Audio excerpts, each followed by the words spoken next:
नमस्कार। देश न्यूज़ के खास कार्यक्रम चक्कर राजनीति का में आपका स्वागत है। मैं हूं राजेश सक्सेना। कुछ सवाल राजनीति से जुड़े हुए और उसी के बाद राजनीति का आखिर चक्कर क्या है, किस तरह का मामला है और क्यों इस पर राजनीति और सियासत की चर्चा है। सवाल, क्या बीजेपी में अकेले पड़ गए हैं योगी आदित्यनाथ? योगी, मोदी और शाह की मजबूती है या मजबूरी?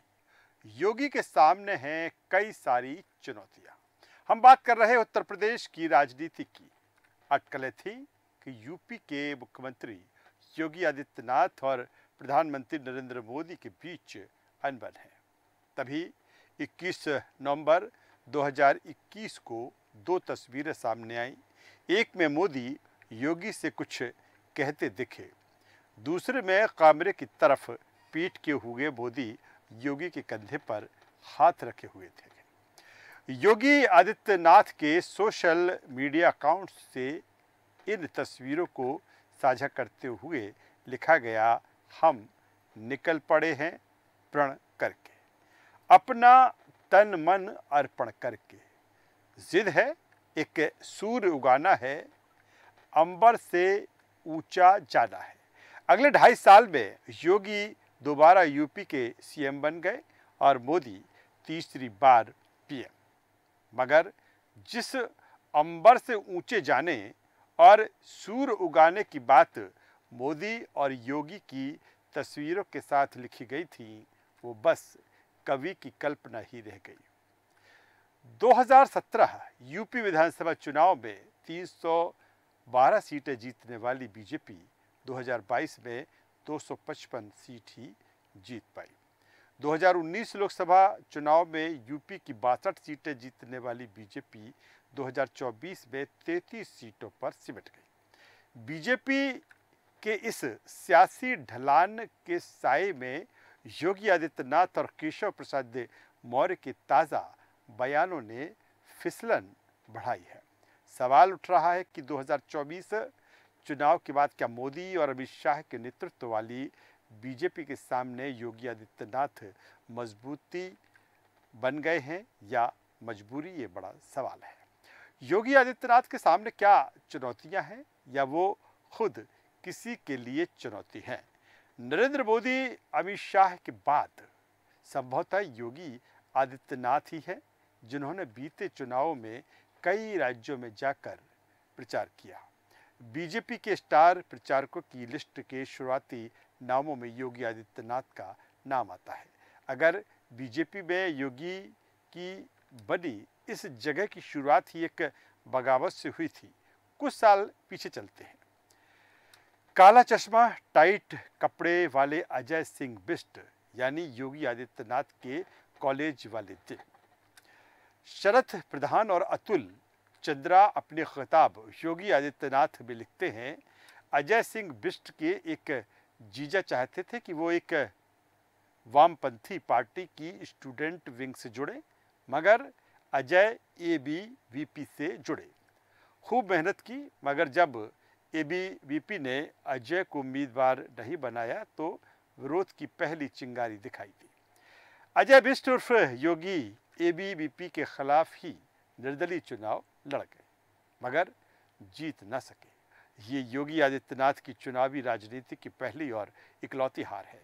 26 साल की उम्र में पहली बार सांसद बनने से लेकर दूसरी बार यूपी का सीएम बनने तक योगी आदित्यनाथ खुद चुनाव कभी नहीं हारे हैं।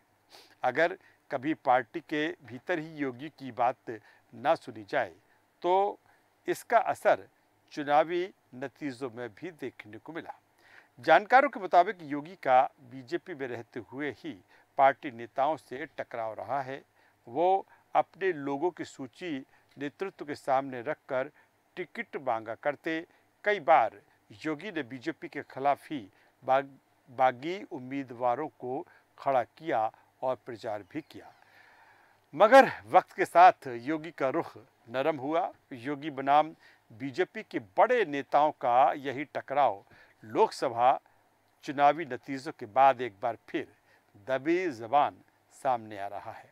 इस टकराव की बात दिल्ली के सीएम अरविंद केजरीवाल ने मई 2024 में कही थी। एक चुनावी सभा में केजरीवाल ने दावा किया था, अगर ये चुनाव जीत गए तो मेरे से लिखवा लो, 2 महीने के अंदर उत्तर प्रदेश का मुख्यमंत्री बदल देंगे ये लोग। योगी आदित्यनाथ की राजनीति खत्म करेंगे, उनको भी निपटा देंगे। हालांकि कई जानकारों का कहना है कि यूपी उपचुनाव तक ऐसा होने की कोई उम्मीद नहीं है और बीजेपी इतना बड़ा खतरा नहीं उठाएगी। मगर यहाँ ये समझना ज़रूरी है कि यूपी से दिल्ली तक योगी के लिए अपने विधायक, नेता, सहयोगी ही क्यों चुनौती बनते नजर आते हैं। इसके अलावा योगी से क्यों नाराज़ हैं यूपी में अपने बीजेपी के सहयोगी।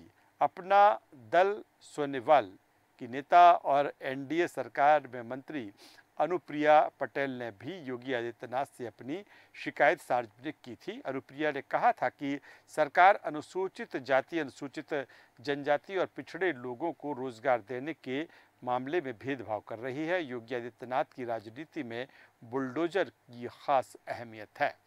चुनाव प्रचार के दौरान योगी की रैलियों में कई जगहों पर बुलडोजर भी खड़े किए गए थे। इसी पर निषाद पार्टी के नेता संजय निषाद ने भी 16 जुलाई को कहा, अगर बुलडोजर बेघर और गरीब लोगों के खिलाफ इस्तेमाल होगा तो एकजुट होकर ये लोग हमें चुनाव में हरवा देंगे। जानकारों का कहना है कि दिल्ली से इशारे के बिना ये सब संभव नहीं और ये योगी के खिलाफ जमीन तैयार की जा रही है। योगी सरकार में मंत्री, नेता बनाम अधिकारी की लड़ाई को अब एक वाक्य से समझिए। योगी सरकार के एक मंत्री अधिकारियों के साथ बैठक ले रहे थे। एक शहर के मेयर ने मंत्री से कहा, ऑनलाइन जुड़े अधिकारियों ने अपना कैमरा तक नहीं खोला है, कोई अनुशासन नहीं है। इस पर मंत्री ने कहा, आप अपना काम बताइए, काम हो जाएगा, अधिकारियों को छोड़ दीजिए। ये इकलौता वाक्य नहीं है। लोकसभा चुनावी नतीजे आने के बाद ऐसी कई खबरें सामने आई जहां बीजेपी नेताओं की ओर से कहा गया कि अधिकारियों की चल रही है और पार्टी कार्यकर्ता परेशान किए जा रहे हैं। क्या सच में ऐसा है? यही समझने के लिए योगी सरकार के 2 विधायकों से बात सुनिए। पूर्वी उत्तर प्रदेश के एक बीजेपी विधायक ने बताया कि प्रदेश बीजेपी में आपसी मतभेद पिछली लोकसभा चुनावों के टिकट बंटवारे के समय ही सामने आ गए थे, जब योगी आदित्यनाथ और केंद्रीय नेतृत्व के बीच उम्मीदवारों पर एकमत होने पर एक लंबे समय तक अनिश्चितता बनी रही थी। यूपी में बीजेपी के शीर्ष नेतृत्व के बीच कुछ दरार आने की बात पर 2 बार से पार्टी टिकट पर चुनाव जीतने वाले एक वरिष्ठ विधायक का कहना है कि पिछले 3-4 सालों के दौरान कई विधायकों में इस बात को लेकर थोड़ा असंतोष बढ़ा कि नौकरशाही को ज़्यादा तरजीह दी जा रही है। मिसाल के तौर पर अपने चुनाव क्षेत्र में भी विधायकों को अफसरों के चक्कर लगाने पड़ते हैं, तब भी आम लोगों के काम पूरे नहीं होते। क्या योगी ने वाकई अधिकारियों को ज़्यादा छूट दी है? ये सवाल लगातार सामने आ रहा है। यूपी सरकार में एक अधिकारी ने कहा, पहले की सरकारों में कोई विधायक, सांसद शिकायत लेकर लखनऊ पहुंच जाता था तो खतरा बना रहता था, ट्रांसफ़र भी जल्दी हो जाते थे। मगर योगी सरकार में ऐसा नहीं है। अधिकारी बोले, अब ऐसा हो गया कि अगर कोई विधायक अड़ंगा डाल रहा है तो बीडीओ को अधिकार है कि वो अपना काम करे। अगर कोई शिकायत भी हुई है और मामला गंभीर नहीं हुआ तो कार्रवाई नहीं की जाएगी। अगर ये सब करके योगी आदित्यनाथ को चुनौतियां मिल रही हैं तो ऐसा कर क्यों रहे हैं? यूपी प्रशासन के एक अधिकारी ने कहा कि योगी जी को काम होते दिखने से मतलब है, अधिकारी बिजी दिखना चाहिए। चीज़ें आंकड़ों में चाहिए, काम करते हुए तस्वीरें भेजिए, वीडियो कॉलिंग करिए।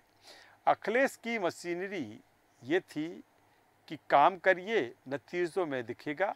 योगी जी का ये है कि जनता के बीच काम होता भी दिखे, कानपुर में 8 पुलिस वालों को मारने वाले विकास दुबे का एनकाउंटर हो। 2020 में हाथरस गैंगरेप मर्डर केस में जिलाधिकारी को हटाने की मांग। ये फिर कुंभ मेले के दौरान हेलीकॉप्टर से फूल बरसाते यूपी पुलिस के बड़े अधिकारी।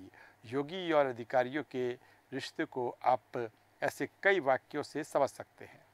ये सब देखने के बाद लगता है कि क्या मोदी मॉडल को अपना रहे हैं योगी। एक एस जयशंकर, आर.के. सिंह, हरदीप पुरी, अश्विनी वैष्णव, अर्जुन मेघवाल जैसे कई बड़े नाम हैं जो पहले वरिष्ठ अधिकारी थे और बाद में मोदी कैबिनेट में जगह बना सके। अधिकारियों पर निर्भर रहने वाला मॉडल गुजरात में बतौर सीएम नरेंद्र मोदी ने भी अपनाया था। गुजरात के कई अधिकारियों को मोदी दिल्ली लेकर भी आए। ऐसे में क्या योगी मोदी के तरीके को ही अपना रहे हैं? आपको बता दें कि मोदी जब सीएम बने तो उनको लगा कि मंत्रियों पर निर्भर रहने से अच्छा है कि 2-4 अपने चुने अधिकारियों के जरिए प्रशासन चलाऊं। वहीं से ये नौकरशाही केंद्रित राजनीतिक व्यवस्था चली। इससे पहले राजनीतिक कार्यकर्ता केंद्र में होते थे, मगर ऐसी व्यवस्था में अफसरों और कार्यकर्ताओं में टकराव की स्थिति बन जाती है। अधिकारी बेलगाम हो जाते हैं, कार्यकर्ता हाशिए पर चला जाता है। इन चुनाव में बीजेपी का जो कार्यकर्ता घर बैठा, उसके पीछे बहुत बड़ा कारण यही है कि अधिकारियों के भ्रष्टाचार पर तो रोक नहीं लगी, लेकिन कार्यकर्ता को एक रोटी खाने को नहीं मिली। कार्यकर्ताओं के आरोप एकदम सही है। जब नौकरशाही केंद्रित मॉडल होगा तो उसमें कार्यकर्ता की उपेक्षा होगी। यूपी बीजेपी के कई नेता कार्यकर्ताओं की ऐसी ही उपेक्षा की बातें कह चुके हैं। फिर मोदी और शाह वो क्यों नहीं अपना रहे जो अतीत में अपना चुके हैं।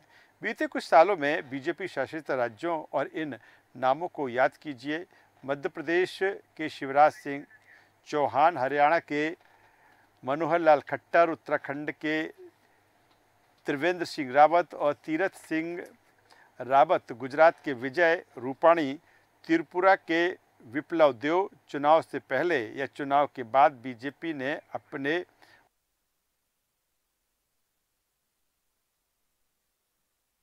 अपने बड़े चेहरों को सीएम कुर्सी से दूर किया है। दूसरे दलों की तरह बीजेपी आला कमान कभी इस खौफ में नहीं दिखी कि पार्टी टूट सकती है। इसी कारण बीजेपी उन नेताओं को भी सीएम बना सकी जिनके नाम का किसी को अंदाजा भी नहीं था।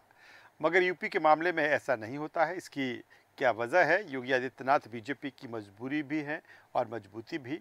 आप योगी को हटाएंगे तो वो चुप नहीं बैठेंगे और बीजेपी का ही नुकसान करेंगे। मजबूती इसलिए है कि दूसरे राज्यों में भी अगर मोदी के बाद सबसे ज़्यादा डिमांड किसी नेता की आती है तो वो है योगी आदित्यनाथ। योगी ने फायर ब्रांड हिंदू नेता की छवि को बहुत अच्छे से बनाया है। कभी उमा भारती का नाम इस सूची में, इस लिस्ट में हुआ करता था।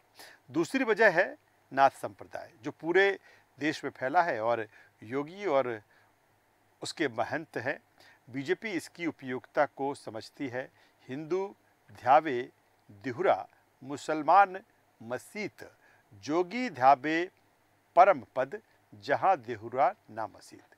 योगी आदित्यनाथ जिस गोरखपुर मंदिर के महंत भी है उसके बाहर यही लाइन लिखी है। इसका मतलब है हिंदू मंदिर और मुसलमान मस्जिद का ध्यान करते हैं, पर योगी उस परम पद का ध्यान करते हैं। वे मंदिर या मस्जिद में उसे नहीं ढूंढते। योगी आदित्यनाथ ने फरवरी 1994 में नाथ संप्रदाय के सबसे प्रमुख मठ गोरखनाथ मंदिर के उत्तराधिकारी के रूप में अपने गुरु महंत अवैद्वैत नाथ से दीक्षा ली थी। इस मठ को मानने वाले लोगों की संख्या भी काफ़ी ज़्यादा है। बाकी नेताओं और योगी आदित्यनाथ में फ़र्क यह है कि योगी के पास गोरख मठ के कारण अपना एक बड़ा निजी आधार है। सीएम बनने के बाद योगी ने अपनी हिंदू युवा वाहिनी को शांत करवा दिया था। इधर वो फिर से सक्रिय हो रही है। योगी अपने तेवर दिखाने के लिए इसका इस्तेमाल कर सकते हैं। गोरखनाथ मठ के महंत को हटाने से हिंदुत्व वाला सिग्नल गलत चला जाएगा। जब राजनीति हिंदुत्व वाली है तो आपको बड़े मठ का ध्यान रखना होगा। और योगी की खुद की छवि भी हिंदुत्व वाली है। राजनीतिक प्रभाव के अलावा योगी के पास धार्मिक प्रभाव भी है। बीजेपी ने खुद दूसरे राज्यों में योगी का इस्तेमाल किया है। योगी की डिमांड पूर्वोत्तर से भी आई थी। ये बात सही है कि 2024 के चुनावी नतीजों से योगी कमज़ोर हुए हैं। जानकार कहते हैं कि योगी की लोकप्रियता उत्तर प्रदेश के अलावा बिहार, राजस्थान, मध्य प्रदेश के ठाकुरों में काफ़ी बढ़ चुकी है। उत्तर भारत में इनकी संख्या ठीक ठाक है।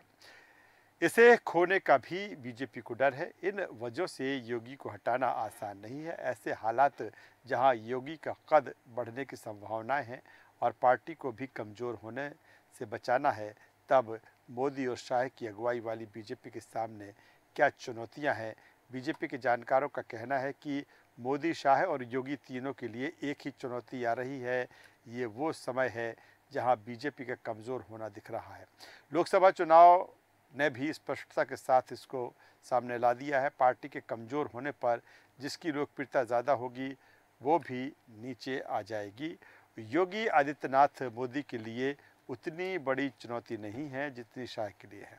मोदी को तो अब अपना वारिस तैयार करना है। ये बात सही है कि अमित शाह की पूरे देश में न उतनी अपील है, न जाति के मामले में कोई बढ़त। बीते सालों में कई बार हुआ जब मोदी के संग से दूरी बरतने की बातें कही गई। इसी साल अप्रैल में 10 साल में पहली बार था जब नरेंद्र मोदी ने नागपुर में रात गुजारी। लोकसभा चुनाव में बीजेपी अकेले बहुमत हासिल नहीं कर सकी है। ये चुनावी नतीजा तब आया जब बीजेपी 400 पार के नारे के साथ मैदान में उतरी थी। बीजेपी को अकेले बहुमत न मिलने से मोदी कमज़ोर हुए हैं। रणनीति शाह की थी तो वो भी कमज़ोर हुए हैं। यूपी में ज़्यादा सीटें आई होती तो योगी भी बड़े बनकर उभरते। योगी की आकांक्षा पीएम बनने की है या मोदी के बाद नंबर 2 बनने की है। अगर योगी को लगातार उभरते दिया गया तो वो आगे चुनौती बनेंगे। नरेंद्र मोदी के नेतृत्व में बीजेपी ने कई इतिहास रचे हैं, मगर लगातार 10 साल की सत्ता के बाद अब पार्टी के सामने बड़ी चुनौतियां हैं। सपा का मजबूत होना बीजेपी के लिए चुनौती बनता है। चंद्रशेखर आज़ाद भी जीते हैं, आगे जाकर जाटो वोट भी चंद्रशेखर के पास जा सकता है। दूसरा, राहुल गांधी का ग्राफ एकदम से बढ़ा है। बीजेपी के लिए बंगाल खिसक चुका है, असम खिसक रहा है, यूपी में दिक्कत है, महाराष्ट्र में लोगों का झुकाव उद्धव की तरफ चला गया है, हरियाणा में कांग्रेस ही फ़ायदा उठाएगी। मगर इन चुनावों से पहले यूपी में जो अटकलें लग रही हैं उससे क्या संगठन और सरकार दोनों कमज़ोर हो सकते हैं। योगी आदित्यनाथ पर किताब लिखने वाले शांतनु कहते हैं, थोड़ी बहुत खटपट हर जगह होती है। बीजेपी में कोई भी ये सोच सकता है कि वो सीएम बन सकता है। सपा में अखिलेश के अलावा कोई नहीं सोच सकता। जब ये गुंजाइश होती है तो महत्वाकांक्षाएं होती हैं। 2014 में नरेंद्र मोदी को थाली में सजाकर सब नहीं मिला था। पूरी लॉन्चिंग की गई थी। बीजेपी से जुड़े सूत्रों ने बताया केशव प्रसाद मौर्य को हटाना अब आसान नहीं है। अब मौर्य को हटाया तो कहा जाएगा कि पिछड़ा विरोधी है, वहीं संविधान विरोधी वाला नैरेटिव चला जा रहा है। हर दिन योगी को सावधानी से चलना होगा। ऐसा नहीं है कि योगी आदित्यनाथ के सामने सिर्फ पार्टी से जुड़ी चुनौतियां हैं। अपने काम करने के तरीकों, पत्रकारों पर की जाने वाली कार्यवाहियों, बुलडोजर बाबा की छवि और मुसलमानों के प्रति अपने रुख को लेकर योगी आदित्यनाथ पर सवाल उठते रहे हैं। मगर इन दिनों योगी के सामने सवाल अपनों ने ही खड़े कर दिए हैं। 2 चीज़ों ने योगी को नुकसान पहुंचाया है। अपराधियों को योगी ने मरवाया या जेलों में डलवा दिया। वो बहुत सारे लोग दलित, पिछड़ों, अल्पसंख्यकों के बीच से आते थे। कानूनन ये लोग अपराधी थे, मगर ये मतदाताओं के बीच लोकप्रिय होते थे। इनका प्रभाव था। फिर जो बुलडोजर चलाया गया, इससे नुकसान हुआ। योगी संगठन से परंपरागत तरीके से नहीं आते हैं, जैसे नरेंद्र मोदी या अमित शाह का है। योगी ने संगठन में ऐसी कोई भूमिका भी नहीं निभाई है। योगी ये सब अब कर रहे हैं। इतने लोकप्रिय नेता को हटाकर बीजेपी आत्मघाती कदम उठाएगी हो सकता है कुछ फेरबदल कर दिया जाए। इतनी बड़ी पार्टी है, केंद्र में सरकार है, कुछ ख्वाहिशों को मैनेज किया जाएगा।